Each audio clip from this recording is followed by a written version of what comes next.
Atos capítulo 2, versículo 42 em diante diz assim: E perseveravam na doutrina dos apóstolos e na comunhão, e no partir do pão e nas orações. Em cada alma havia temor, e muitos prodígios e sinais eram feitos por intermédio dos apóstolos. Todos os que creram estavam juntos e tinham tudo em comum. Vendiam as suas propriedades e bens, distribuindo o produto entre todos, à medida que alguém tinha necessidade. Diariamente perseveravam unânimes no templo, partiam pão de casa em casa e tomavam as suas refeições com alegria e singeleza de coração, louvando a Deus e contando com a simpatia de todo o povo. Enquanto isso, acrescentava-lhes o Senhor dia a dia os que iam sendo salvos. Amém? Feche seus olhos, abaixe tua cabeça, por favor. Pai, Senhor amado, obrigado porque chegou o momento da tua palavra. Eu não tenho poder, eu não tenho autoridade em mim mesmo, mas a tua palavra por si só tem autoridade. Toca nos corações, fala com a nossa igreja, direciona a nossa vida, é o que eu te peço, e usa-me apenas como um instrumento em tuas mãos, em nome de Jesus Cristo. Amém e amém. Meus irmãos, eu quero, com ajuda ali no Data Show, que coloque o versículo 44, por favor. O versículo 44 de Atos capítulo 2, para a gente lá. Olha o que diz aí, Atos capítulo 2, versículo 44. E todos os que criam estavam juntos e tinham tudo em comum. Meus irmãos, nós estamos observando o seguinte, que a igreja primitiva, essa aqui é a primeira igreja, não é a igreja de Roma, é essa de Jerusalém, a primeira igreja, a igreja primitiva, eles tinham comunhão. Era uma igreja que crescia mais calorosa, uma igreja que tinha calor, não é como a nossa, porque o teto está baixo por enquanto, né? Não é isso, mas uma igreja que tinha calor, que crescia a cada dia mais e mais calorosamente, porque existia companheirismo, e no companheirismo um encorajava o outro.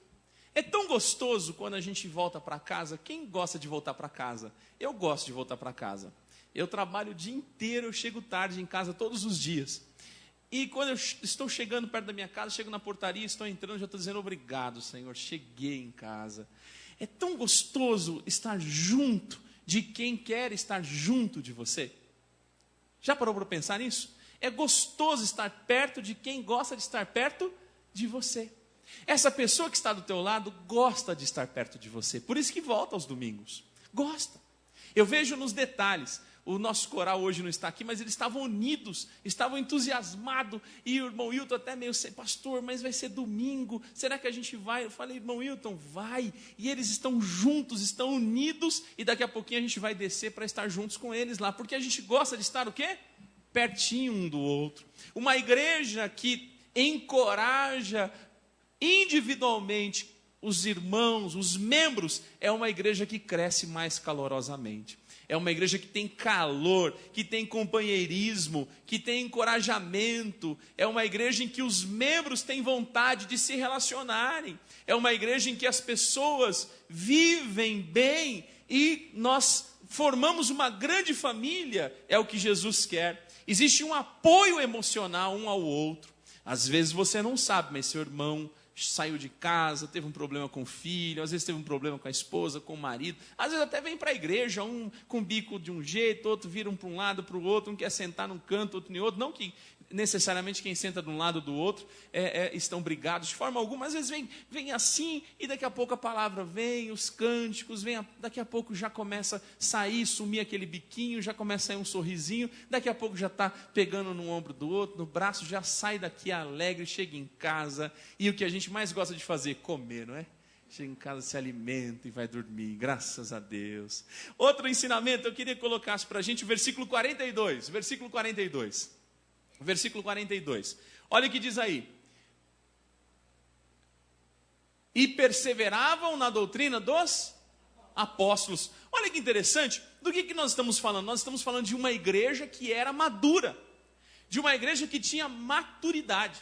Porque perseveravam na doutrina, no ensinamento dos apóstolos. É uma igreja que tinha discipulado, era uma igreja edificada, era uma igreja que a maturidade vem como consequência do ensino, do aprendizado.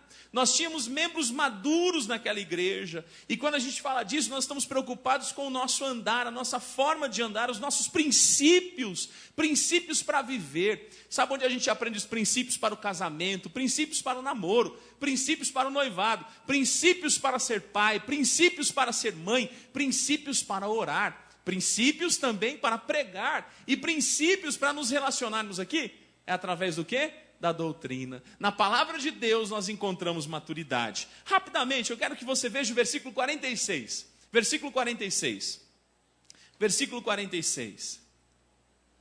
Olha o que diz aí.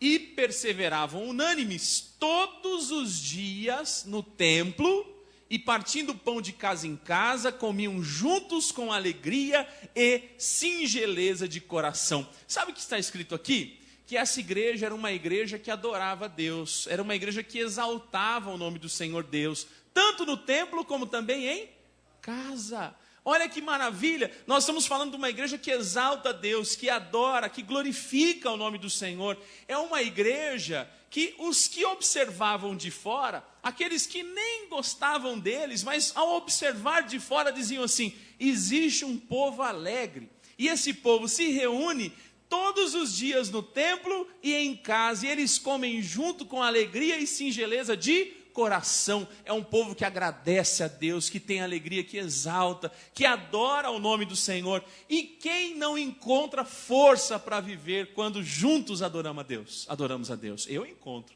Às vezes você está até desanimado e vem um cântico maravilhoso, vem uma música que toca em você, vem um hino do cantor cristão, seja qual for a letra que o Senhor toque no teu coração naquele culto, sua alma se alegra, se regozija no Senhor. É um estímulo para a sua vida, é uma força que proporciona vida para você. Mais uma vez, rapidamente, o versículo 45, olha que bonito, só subir um pouquinho mais.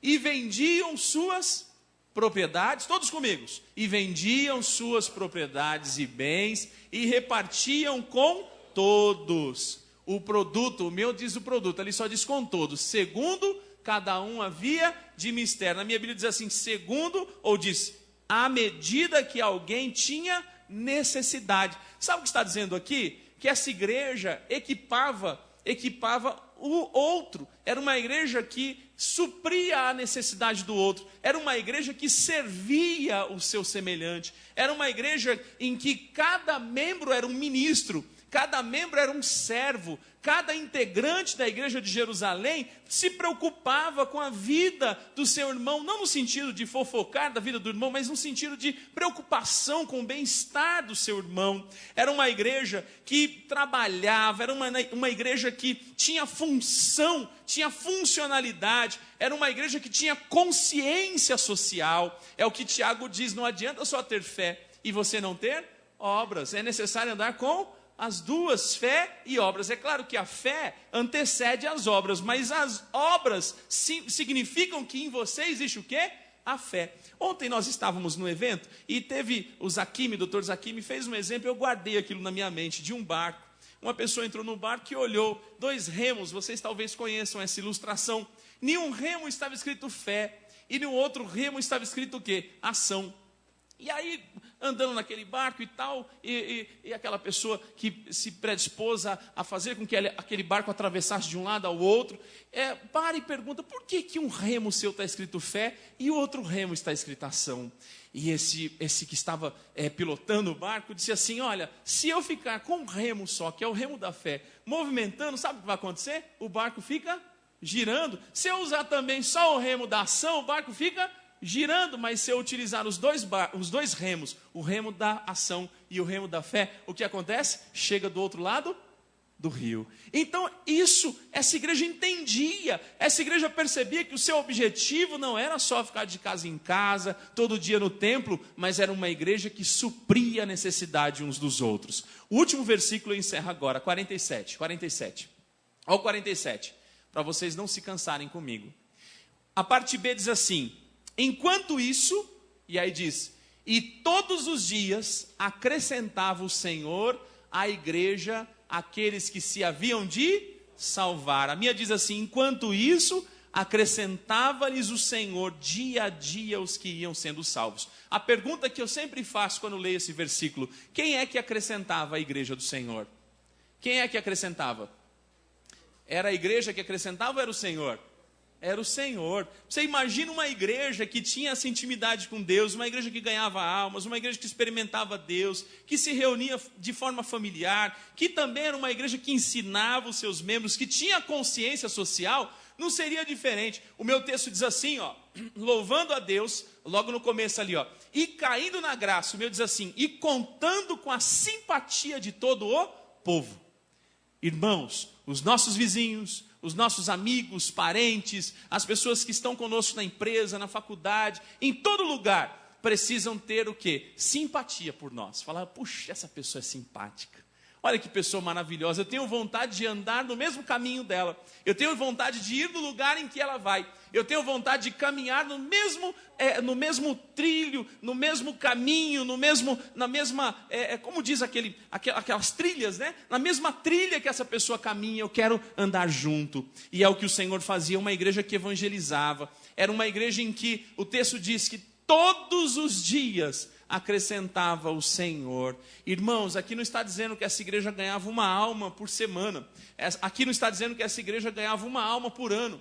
Aqui não diz que essa igreja ganhava uma alma a cada 2 anos. Aqui diz que todos os dias essa igreja ganhava almas. Já pararam para pensar nisso? Esse aqui é o desejo do meu coração. Senhor, que todo culto a gente ganhe uma alma. Que todo culto a gente ganhe alguém para Jesus. Que todo culto alguém se reconcilie com Jesus. Porque tem pessoas também que já conhecem Jesus e fica desanimado, para de ir à igreja. Que todo culto, Senhor, use a Igreja Batista Central de Osasco para que a gente ganhe alma para Jesus. Amém? Esse é o nosso propósito, é o nosso objetivo. A gente precisa observar a comunidade, aqueles que nunca entraram na nossa igreja, e ganhá-los para Jesus Cristo. Nós precisamos observar a multidão. A multidão é aquela pessoa que chega aqui, vem uma vez e some, vem uma vez no ano, 2 vezes a cada um mês e some, vem 3 vezes no ano e some. Essa pessoa nós precisamos pegar e fazer com que ela junto conosco louve a Deus, tenha essa alegria que nós temos quando cantamos, quando ouvimos a palavra de Deus. Nós precisamos também fazer com que aqueles irmãos que são membros da igreja, mas que apenas membros, venham somente aos domingos, que tenham vontade de ficar mais conosco, que venham na nossa casa, que a gente vá na casa desse irmão, que ele se comprometa cada vez mais e mais, e aqueles que já estão comprometidos, com as mangas arregaçadas, que aprendam a palavra de Deus, porque no final o que vai acontecer? Você é a pessoa escolhida por Deus para ir buscar outras pessoas para a casa do Senhor. Amém? Existe um processo. Existe todo um processo em que eu inicio como um bebezinho, eu vou crescendo, tomando leitinho, daqui a pouco eu já estou comendo uma feijoadinha, e daqui a pouco eu estou fortinho. Para quê? Para gerar filhos. Eu e minha esposa, o ano que vem, em nome de Jesus, vamos gerar filhos. Por que vamos gerar filhos? Que é o objetivo nosso. A igreja é a mesma coisa. A igreja aprende a palavra do Senhor, ide, portanto, e faça o quê? Prega o evangelho. Outra coisa, batiza em nome do Pai, do Filho e do Espírito Santo, e ensine todas as coisas que eu vos tenho ordenado. E outra, a promessa: eu estarei com vocês todos os dias até a consumação dos séculos. Por que estarei com vocês? Porque aí volta, ide. Aquele que já foi ensinado, ide, batize, seja ensinado, ide de novo. É o indo da igreja. O objetivo nosso sempre é fazer com que o nome de Deus seja glorificado através desses 5 objetivos que a gente viu aqui. Primeiro, essa igreja é mais calorosa através do companheirismo. Segundo, essa igreja cresce com intensidade através do discipulado. Terceiro, essa igreja cresce forte através da adoração. Quarto, essa igreja cresce em amplitude através do serviço ao semelhante. E, quinto lugar, essa igreja cresce em número através do evangelismo. Nós não podemos fazer uma coisa e deixar a outra. Não podemos ser uma igreja que está preocupada apenas com o ensino e esquece de evangelizar. Não podemos ser uma igreja apenas que evangeliza e esquece de ensinar. Não podemos ser uma igreja apenas que tem uma comunhão. A gente se ama tanto, mas a gente não consegue aprender a palavra e também não consegue ganhar almas. Nós precisamos fazer tudo ao mesmo tempo, para que o nome de Deus seja glorificado. Para quê? Para que o nome de Deus seja glorificado. Que Deus abençoe o coração de cada um de vocês. Que Deus tenha, e observe em nossa vida a capacidade, nos dê mais e mais unção para que, através de nós, o nome dele seja exaltado. Meus irmãos, que a gente tenha a habilidade de compreender com precisão as mudanças e fazer o melhor uso dessas mudanças, que possamos estar com a mente bem aberta, que a gente possa estar alerta às oportunidades que Deus entrega em nossas mãos. Eu aprendi uma vez e nunca mais esqueci. Uma vez me ensinaram o que é sorte. Falando para mim, sabe o que é sorte? Eu falei, puxa, lá vem essa história de agouro, lá vem essa história de guru, lá vem essa história de mitos, lendas. E falou assim, sabe o que é sorte? Sorte nada mais é do que oportunidade e preparo. Quando você tem preparo e aparece uma oportunidade, aí você consegue, você entra na brecha. Amém? A gente precisa estar sempre preparado para responder, para ensinar, para evangelizar, para servir a Deus. Que a gente possa cada dia se preparar mais e mais e que a nossa vida seja um instrumento vivo nas mãos do Senhor. Eu estou com vontade de falar mais, mas chega em nome de Jesus. Amém? Vamos orar nesse momento. Eu convido você para ficar de pé. Eu gosto de falar, vocês sabem. E vamos orar agradecendo a Deus. Dia 19, meus irmãos, você que quer ter um ano de 2016 mais abençoado, você que quer ter um ano que não seja como o de 2015, venha orar comigo aqui. Eu estarei juntamente com os irmãos a partir das 6:30 da manhã até as 18:30 da noite, no finalzinho da tarde, já início da noite, estaremos em oração e jejum. A cada mês eu apresento, a cada hora eu apresento um mês do ano de 2016 e eu pego o hall de membros de nossa igreja e a gente divide em 12 pedacinhos. Então são vários nomes em cada hora. Então cada hora, as primeiras horas começam do A até o C, depois do D até o F, e assim vai até a última hora em que a gente ora por todos os membros de nossa igreja, em que o nome está no hall de membro. Quando a gente não sabe o nome que é convidado, a gente ora também, Senhor abençoa nossos convidados e tal. E a cada hora a gente tem hinos de louvor a Deus e tem uma palavra. Então são 12 pregações no dia, são 12 orações no dia, referente a cada mês. E a gente também ora pelo nosso país. A gente a cada hora ora pelo poder executivo, legislativo, judiciário, e a gente ora pelos ministérios do nosso país. Todo ano eu tenho feito isso. Esse é o terceiro ano em que eu faço essa oração de 12 horas na igreja. Venha, não precisa você jejuar. Você não aguenta jejuar, não vem para não desmaiar aqui, né? Coma em casa, vem para cá, toma um café, vem para cá. Se quiser ficar 1 horinha ou 2 horinhas comigo, vem. E se você quiser ficar às 12 horas, fique, mas traga alguma coisa para você lanchar. Você não está acostumado a jejuar, aí você passa mal e aí você vai atrapalhar, porque eu vou ter que pegar você e levar até o hospital, não é verdade? Então coma, traz seu lanche, pode comer ali na cama, não tem problema. Mas eu estarei em oração e jejum, esse é o terceiro ano, eu sempre faço isso. Tem gente que fala assim, o pastor é louco. Sou muito louco, mas é por isso que cada um de nós tem crescido a cada dia, por pessoas loucas que oram, que buscam a Deus e que lembram do seguinte, que as coisas desse mundo são loucura para o Senhor, mas as coisas do Senhor também são loucura para esse mundo. Continuemos em oração, amém? Feche seus olhos, vamos orar. Pai bendito, obrigado, Senhor, porque nós tivemos um culto maravilhoso, nossos convidados aqui, Senhor, que cada um saia com uma porção da Tua palavra, e que essa semana seja uma semana em que a Tua palavra flua em nós e através da nossa vida. Nós estaremos nos dirigindo até ali embaixo, protege a nossa vida, Senhor, e continua usando o coral, para que quando eles entrarem naquele palco, o Senhor possa usá-los de tal forma que a voz deles ecoe e chegue aos corações, e esses corações sejam transformados e conheçam Jesus. Que hoje seja um dia de nascimento na vida de muitos que estiverem ali. É o que eu te peço agradecido, e que cada um de nós ao chegar na nossa casa hoje, possa chegar com alegria, com singeleza de coração e preparados para cumprir os propósitos que a Tua palavra nos ensinou nessa noite. E que a graça do Senhor Jesus Cristo, o amor de Deus Pai e a comunhão do Espírito Santo permaneçam com todos nós desde agora e para todo sempre. Toda a igreja diz amém.